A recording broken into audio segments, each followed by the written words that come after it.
കർക്കിടകവാവ് ബലിതർപ്പണത്തിനായി ഭാരതപ്പുഴയോരത്തെ സ്നാനഘട്ടങ്ങൾ ഒരുങ്ങി. ഭാരതപ്പുഴയോരത്തെ തിരുമിറ്റക്കോട്, പട്ടാമ്പി, തൃത്താല എന്നിവിടങ്ങളിലെ സ്നാനഘട്ടങ്ങളിലും വിപുലമായ ഒരുക്കങ്ങളാണ് ബലിതർപ്പണത്തിനായി നടത്തിയിരിക്കുന്നത്.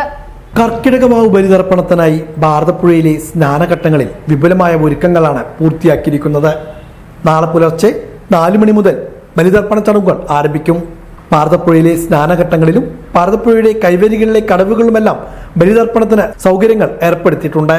മിക്കയിടങ്ങളിലും ടോക്കൺ ക്രമീകരണം ഉൾപ്പെടെയുള്ള സൗകര്യങ്ങളാണ് ഒരുക്കിയിരിക്കുന്നത്. തിരുമിറ്റക്കോട് അഞ്ചുമൂർത്തി ക്ഷേത്രം, തൃത്താല വില്യാങ്കല്ല് യജ്ഞേശ്വരം ക്ഷേത്രം, പട്ടാമ്പി ഭാരതപ്പുഴയിലെ ആറാട്ടുകടവ് എന്നിവിടങ്ങളിലും ബലിതർപ്പണത്തിനായുള്ള സൗകര്യങ്ങൾ ഒരുക്കിയിട്ടുണ്ട്. പ്രതിമോക്ഷ പുണ്യം തേടിയാണ് വിശ്വാസികൾ കർക്കിടകവാവിൽ ബലിതർപ്പണത്തിനായി ഭാരതപ്പുഴയിലെ സ്നാനഘട്ടങ്ങളിൽ എത്തുന്നത്.